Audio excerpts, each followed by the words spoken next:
लक्ष्य शर्मा जी, उत्तराखंड से। राधे राधे। राधे राधे महाराज जी। महाराज जी, मैं शिव भक्त हूँ, शिव शिव जपता हूँ। महाराज जी, मेरा प्रश्न है कि जब आप काशी में थे तो आपने गुरु का चयन कैसे किया? अतः गुरु हमें खुद चुनते हैं। जब आप वृंदावन आए तो नाम और मंत्र आपके श्वास पर वो कैसे परिवर्तित हुआ? वैराग्य पंथ से प्रेम मार्ग में क्या पूर्व नाम जप की गणना नए पथ में जुड़ती है?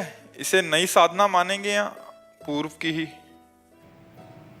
कैसे बतावे तो पूरा इतिहास है बचपन से लेके अभी तक का। क्या कुछ शब्दों में बता देते हैं कि जैसे हम घर से निकले तो हमारी खोज हुई। तो 2-3 दिन में सबसे पहले बड़े भाई आए तो उनको कठोर जवाब देकर वापस कर दिया। फिर पिता आए। पिताजी बहुत कड़क स्वभाव के थे, कठोर स्वभाव उनका था। शासन बिल्कुल सत्य, धर्मात्मा, नंगे पैर हल जोतने वाले किसान, कभी जूता नहीं पहना, कभी सिले कपड़े नहीं पहने। तो जब वो आए तो हमें लगा कि अब पिटाई होगी, क्योंकि वो बहुत कठोर स्वभाव। उनका खड़े हो जाओ, तो उनका नहीं खड़े होंगे क्योंकि तुम घर ले जाओगे। उनका नहीं, खड़े हो जाओ। खड़े हो गए तो बोले क्या बात है, क्यों भाग आए? तो हम भगवान का भजन करके भगवान को प्राप्त करना चाहते हैं। उनका ऐसे भगवान की प्राप्ति होती है, मारे मारे घूमने से भगवान की प्राप्ति होती है। भगवान की प्राप्ति तो साधना से होती है, और वो गृहस्थी में भी हो सकती है। हम लोग भजन नहीं कर रहे क्या? तो हम कहा हमें ऐसा भजन नहीं करना, हमें विरक्त होकर भजन करना है। तो उनका सच्ची बात, तो हम रो पड़े।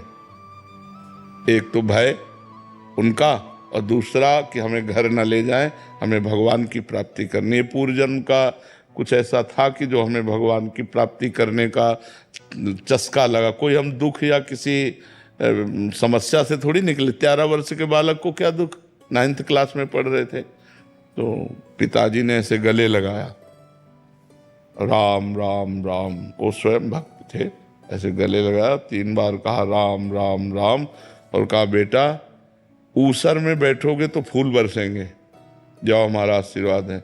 लेकिन जिंदगी में अगर हमने ये सुना कि किसी माई बहन की तरफ तुम्हारी गंदी दृष्टि हुई, नहीं, गृहस्थी में चलो और भजन करो, और अगर बाबा जी बनो तो जीवन में कभी ये शिकायत हमें न मिले। तो हमका वादा करते हैं कभी शिकायत नहीं मिलेगी। तो उनका चलो हमारे साथ। और उन्होंने पहले सदगुरुदेव भगवान जिन्होंने हमें वर्ण किया अपने शिष्य के रूप में, उनके पास ले गए। और सैमसी में रहते थे, एक पर्णकुटी बना कर रहते थे। मंदिर बना, आज भी मंदिर बना हुआ सैमसी में। गुरुजी से कहा, उनका देखा, बोले कैसे आना हुआ? बोले स्वामी जी ये लड़का कह रहा हम बाबा जी बनेंगे। तो उनका कोई बात नहीं, एक छोड़ दो, 1 हफ्ते में भाग के घर आ जाएगा या तो बाबा जी बन जाएगा। 1 हफ्ते भोजन न देना और आश्रम के सब काम करवाना और कठोर नियम, और दूसरे को पेड़ा बर्फी बांट रहे हैं, हम देख रहे हैं तो हमें ना देना। लेकिन हमारे मन में आया कि हमको भगवान की प्राप्ति करनी, हमको गुरुजी दें या ना दें।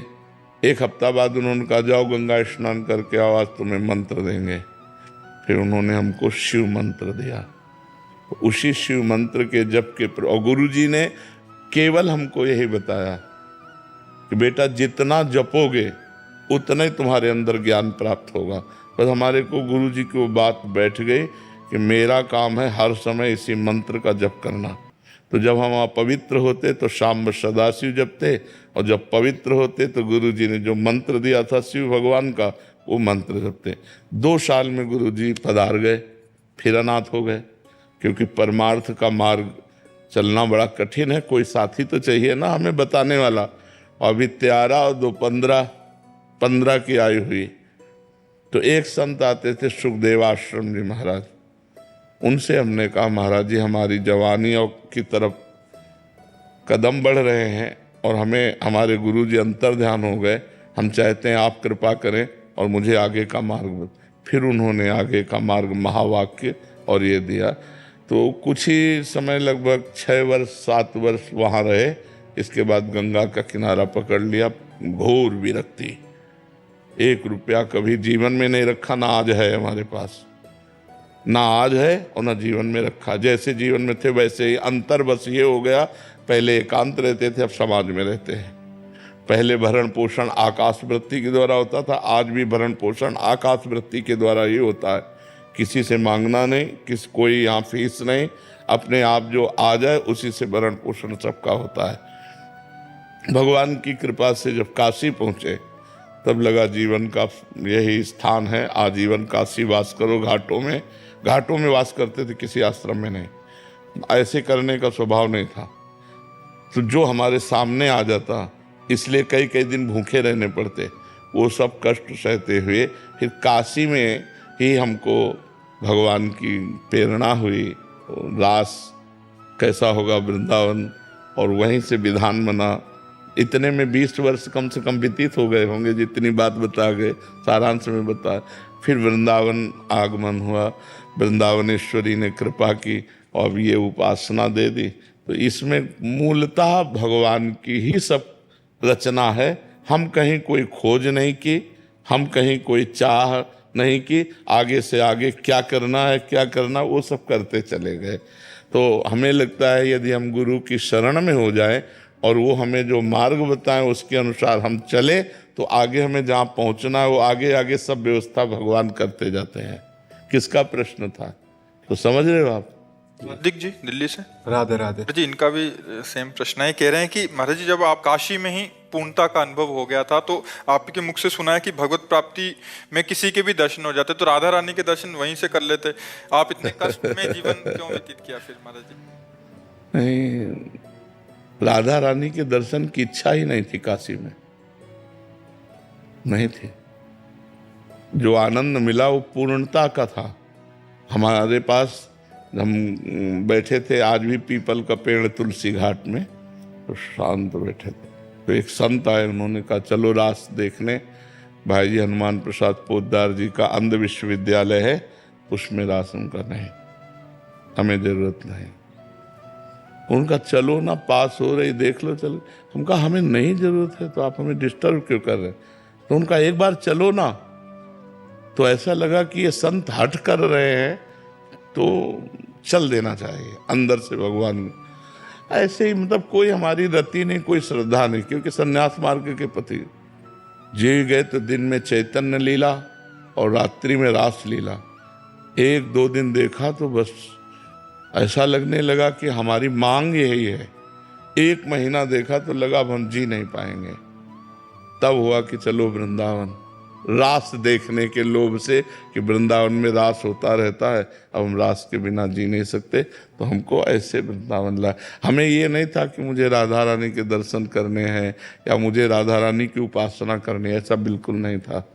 हमारा तो बस भगवान शिव में अनन्यता थी, और वही।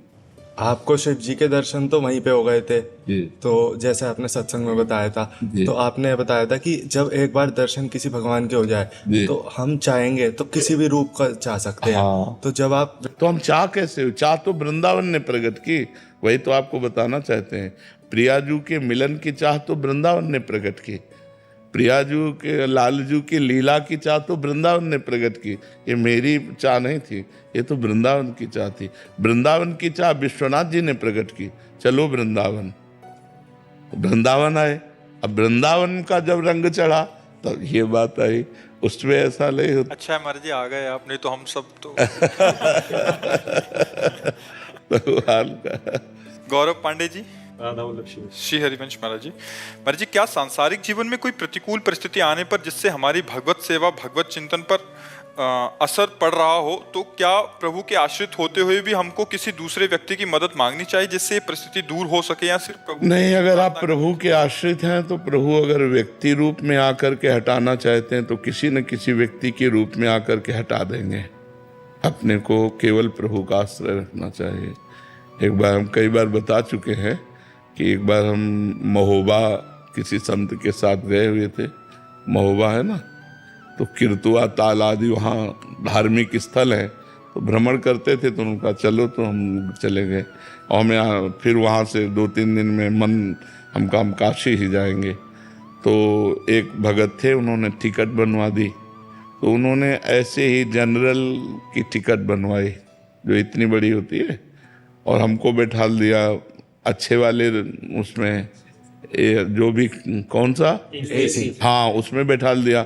और उन्होंने 2-3 स्टेशन की बनवाई थी और मुझे काशी के लिए बैठा दिया। अब हम ज़्यादा पढ़े लिखे तो हैं नहीं, अंग्रेजी का हमें ज्ञान है नहीं, तो हमें तो ठसक थी कि हमारे पास टिकट है। तो जब पूरा बैच आया रात्रि में, उनका टिकट बोले ये टिकट जो है पहली बात तो जनरल की है और आप बैठे कहाँ हो? उनका इसका हमें ज्ञान नहीं है। तो उनका ये तो 3 स्टेशन की थी और आप कहाँ जा रहे हो? उनका काशी। बोले तो है ही नहीं टिकट, खड़े होइए। तो अब वो लोग तो मतलब कुछ होते हैं जो संत महात्माओं को मानते हैं, नहीं तो अपने अधिकार में वो खोए रहते। संतों को कौन मानता है? तो उन्होंने बदतमीजी वाली बातें शुरू कर दी। हम संन्यास वेश था, हमें वास्तविक बिल्कुल हमें ज्ञान नहीं था कि क्या होता है कि ये कोच और क्या होता है, वो बिल्कुल ज्ञान नहीं था। क्योंकि देहात में पैदा हुई, गंगा किनारे साधना की, तो मुझे इसका ज्ञान नहीं था। इतने में एक आदमी ऊपर से उतरा, अंग्रेजी से उनसे बात की, तुरंत इतनी बड़ी कागज की टिकट बनवाई और हमको कहा बैठो आप, और उनको फिर जाके ऊपर बैठ गए। कौन था ये? हमारी समझ में मेरा भगवान था। नहीं, हमारा कोई परिचय नहीं, कोई मतलब। आगे हो सकता है वो धक्का मार के हमको उतार देते, अपमानित करके उतार देते, लेकिन कौन था जो 1 सेकंड नहीं लगा सारी समस्या का निदान करके, और हम बैठे काशी में आराम से उतरे। और हमने उसको राधे राधे भी नहीं कहा, क्योंकि मुझे पता है कि मेरा भगवान ही कर रहा है, दूसरा नहीं कर रहा। वो आदमी उतर के, तो मुझे लगता है यदि मैं अपने भगवान के आश्रित रहूंगा और किसी व्यक्ति की जरूरत है तो व्यक्ति को प्रेरित करके तुरंत काम करवा देंगे। और हमको अपने भगवान में ही रहना चाहिए, हमको किसी व्यक्ति का आश्रय नहीं लेना चाहिए। व्यक्ति की जरूरत है जिस व्यक्ति की, उसी व्यक्ति को भेज देंगे, वैसी ही वो व्यवस्था करा देंगे।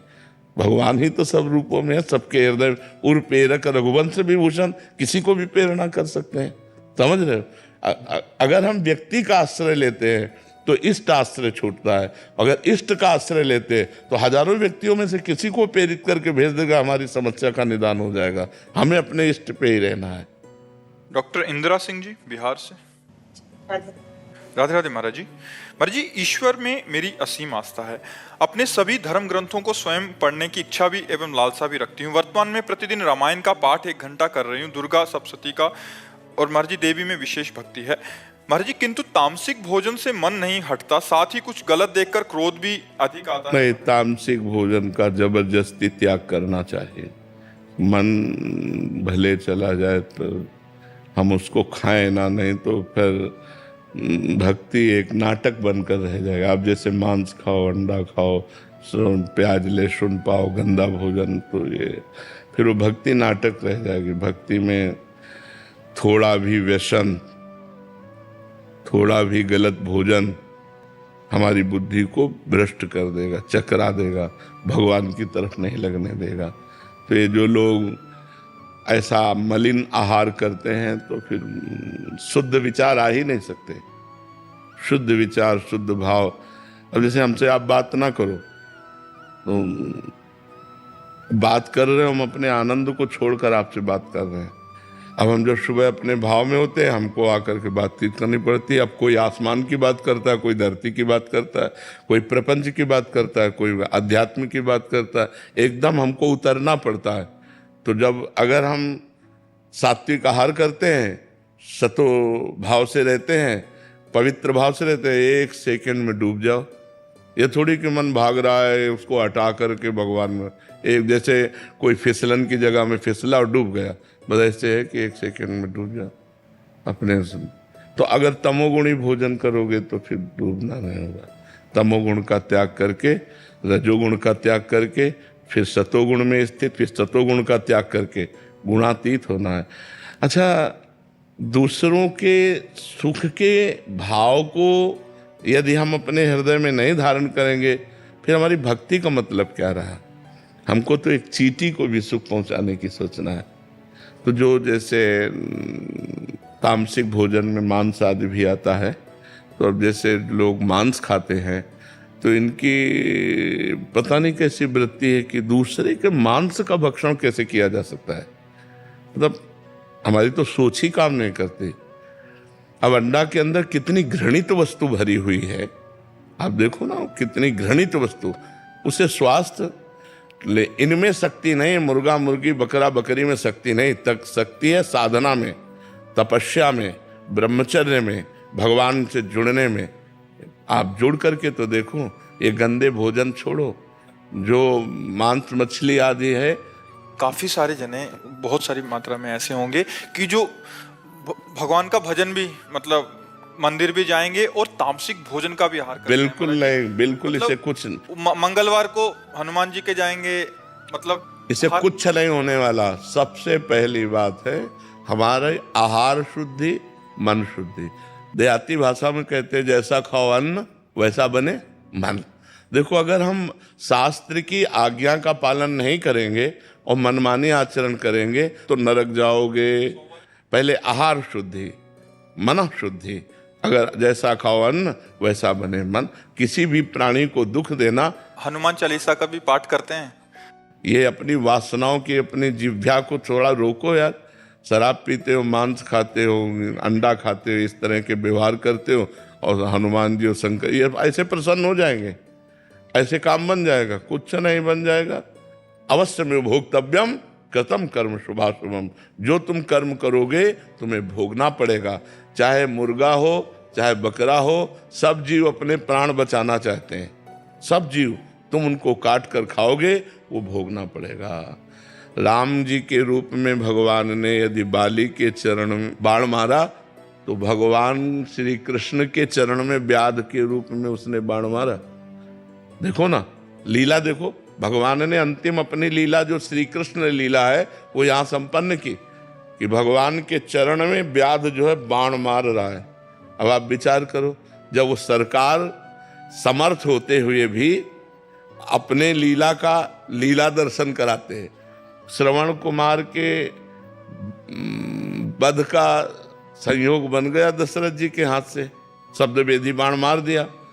तो देखो उनका जो कर्म था वो तड़प तड़प के अपने पुत्र भगवान राम के वियोग में प्राण त्यागना पड़ा कि नहीं पड़ा? भगवान उसको मिटा सकते थे, लेकिन भगवान नहीं मिटाते। अवश्य में वो भोक्तव्यम गीता जी में कहा है।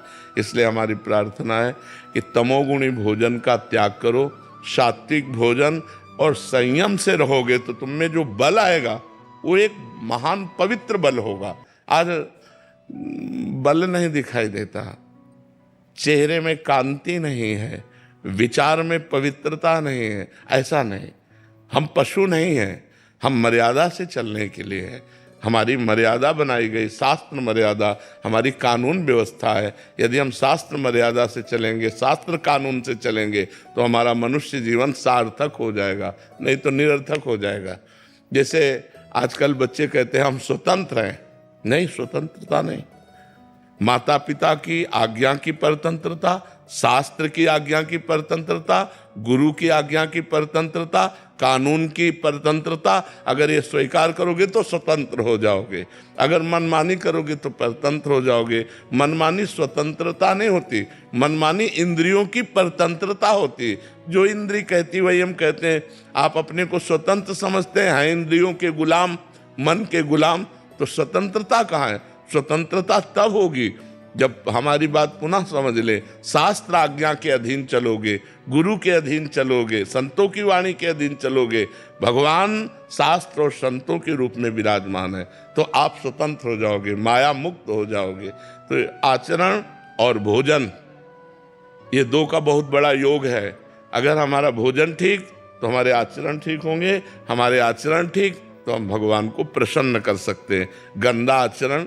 अभी कल परसों ही एक प्रश्न आया था कि गांव देहात में महाराज जी क्या है कि छोटे छोटे देवी जी के मंदिर हैं और गांव में किसी के घर में बच्चा हो रहा है या शादी हो रही है तो महाराज जी बकरा लेके और फिर उसका वो करते हैं, बलि देते हैं। फिर महाराज जी फिर पूरे गांव वाले आते हैं, फिर पूरा मांस वो करते हैं। मंदिर भी जा रहे हैं महाराज जी, देवी की आराधना भी कर रहे हैं। ये सब भोजन, ये आसुरी वृत्ति है, इससे भगवत प्रसन्नता नहीं होती। हम सबको बताना चाहते हैं, जगदम्बा को जगत जननी कहते हो तो बकरे की भी माँ है, जगत जननी है ना। माँ अपने पुत्र की बलि से प्रसन्न कैसे हो सकती है? हमें तो नहीं समझ में आता। और जब वो जगत जननी है तो बकरे की भी माँ है, वो भैंसे की भी माँ है, वो गाय की भी माँ है। वो माँ जो जगत माता है वो अपने पुत्रों की बलि से प्रसन्न कैसे हो सकती है? अगर वो प्रसन्न होती तो तुम्हारा मंगल हो जाता। किसका मंगल हुआ बकरे की बलि चढ़ाकर? हमें बताओ। देवी अप्रसन्न हो जाएंगी अगर नहीं किया ऐसा, तो महाराज जी ये भी माने। अरे अगर वो अपने स्वरूप में आ जाए तो सबको चाट जाए उनको। वो तो महाकाली है, महाकाल स्वरूप भी है, तो वो दुष्टों का संहार करने के लिए रूप माता जी ने धारण किया। वो दुष्टों का खून पिया, जो संसार के पवित्र जीवन जीने वालों के लिए वो मृत्यु काल रूप थे। जैसे महिषासुर, शुम्भ निशुम्भ, रक्त बीज, माता जी ने इनका संहार किया। इन बकरी बकरों का थोड़ी संहार करने से माता जी प्रसन्न हो जाती है। ये तो मूर्खता है, कोरी मूर्खता है। कभी माता जी प्रसन्न नहीं होती। हमें लगता है कभी ऐसे कार्य नहीं करने चाहिए और ये सोचो कि माँ प्रसन्न हो जाएंगी। मुझे ऐसा नहीं लगता। माँ ऐसे नहीं। कुपुत्रो जायते क्वचिदपि कुमाता न भवति। माता जी तो तब प्रसन्न होंगी जब सब पर दया करने लगो, सबको सुख पहुंचाओ, नाम जप करो, अच्छे आचरण करो, तो जगदम्बा प्रसन्न हो जाएगी। अगर फिर से उनको प्रसन्न करना है महाराज जी, और ये प्रथा चली है, और जैसे किसी के घर में पुत्र देखो शास्त्र में विधान है, नारियल की बलि, नींबू की बलि, इनकी बलि सात्विक बलि दे। आप कच्चा नारियल की बलि दे सकते हैं, तो ये भी बलि तो मानी जाती है। ये सब मनमानी आचरण है, इससे देवी प्रसन्न नहीं होती है। और देवी को रक्त चाहिए तो चराचर जीवों के हृदय में देवी विराज।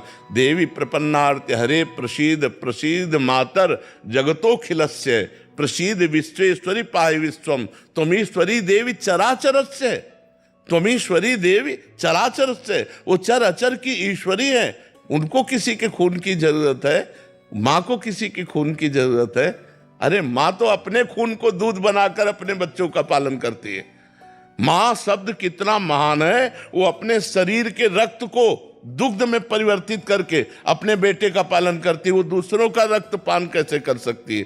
ये दुष्टों के रक्तपान किए माता जी ने, जो समाज के लिए कलंक थे, जो समाज का द्रोह करके समाज को नष्ट करने में लगे थे। ऐसे राक्षसों को माता जी ने मारा है। शुम्भ निशुम्भ, रक्त बीज, महिषासुर। ऐसे नहीं है कि गलत सिद्धांत से न चले, नहीं तो नरक की प्राप्ति होगी। महाराज जी, आज जैसे आप कहते हैं कि भजन मार्ग, अभी तामसिक भोजन भी हो रहा है महाराज जी, फिर हम वही बात कर रहे हैं, और उसके साथ भक्ति भी। भक्ति का उद्देश्य है कि प्रभु का अगर हम पास जाएंगे या सोमवार को या मंगलवार को हम प्रभु के आगे हमारी कामनाओं की पूर्ति। महाराज जी, अगर उद्देश्य भगवत प्राप्ति हो फिर तो महाराज जी उस उद्देश्य ही पता नहीं है। हाँ, लेकिन हम कह रहे हैं कि अगर हमें कामना की भी पूर्ति चाहिए तो हमको गलत आचरण छोड़ने पड़ेंगे, क्योंकि हम जो कामना की पूर्ति चाहते हैं उसमें पाप आचरण बाधा पहुंचाएंगे। पाप का फल दुख है, पाप का फल विपत्ति है, पाप का फल संकट है। यदि आप मुर्गा मुर्गी खाते हो तो पाप कर रहे हो, और वो पाप आपकी कामनाओं को पूर्ण नहीं होने देगा। चाहे हनुमान जी के पास जाओ, चाहे राम जी के पास जाओ, जहां भी जाओगे जीवों की हिंसा करते हो, जीवों को दुख देते हो, गंदा आचरण करते हो, गंदा भोजन पाते हो, तो भगवान प्रसन्न नहीं होने वाले। और आप किसी मंदिर न जाओ, घर में पवित्र आचरण करो, पवित्र भोजन पाओ और नाम जप करो, तुम्हारे घर में भगवान आ जाएंगे। कहो सो कहाँ जहां प्रभु नाही, हरि व्यापक सर्वत्र समाना, प्रेम ते प्रगट होए मैं जाना। तो प्रेम कहाँ से आ जाएगा जब अपराध करोगे? इसलिए सब जो कामना भी पूर्ति चाहते हैं तो उनको चाहिए कि गंदा भोजन और गंदे आचरणों का त्याग करें, तो उनकी कामना जल्दी पूर्ण हो जाएगी, निश्चित पूर्ण हो जाएगी। समझते हैं कि मतलब मुर्गा और मछली का हिंसा करने से ये जीव हिंसा के अंतर्गत नहीं आता। क्यों नहीं आता? तुम्हारी अंगुली काटें तुम्हें कैसा लगेगा? दर्द नहीं लगेगा? उन जीवों को देखो, एक चींटी के भी पीछे अंगुली लगा के देखो, ऐसे वो भाग रही है अपने प्राण रक्षा के लिए। क्या उनमें जीव नहीं है? क्या मुर्गा अपना प्राण बचाना नहीं चाहता? क्या पशु पक्षी प्राण बचाना नहीं चाहते? और जिनको ये है कि अगर हम खाएंगे नहीं तो सृष्टि बढ़ जाएगी, तो तुम अपने बैलेंस की चिंता करो। तुम्हारा बैलेंस जब परमात्मा बनाएगा तो तुम्हारे होश उड़ जाएंगे। वो परमात्मा का 3 कार्य है: सृष्टि रचना, सृष्टि पालन करना और सृष्टि का संहार करना। वो भी अपने आप में लय कर लेता है। वो प्रलयंकारी परमात्मा है, वो काल का भी काल है। वो महाकाल है, वो जिस समय जैसा चाहता है वैसा अपना बैलेंस बनाता रहता है। सृष्टि का बैलेंस बनाना उसका कार्य है, हमारा कार्य नहीं है। हमारा कार्य है उसकी आज्ञा के अनुसार चलना। हम मनुष्य, हम राक्षस नहीं है। तो हमें सबसे प्रार्थना है कि मांस, मदिरा, अंडा, पराई स्त्री से व्यभिचार, इनका त्याग करो तो तुम्हारा जीवन सुखमय हो जाएगा।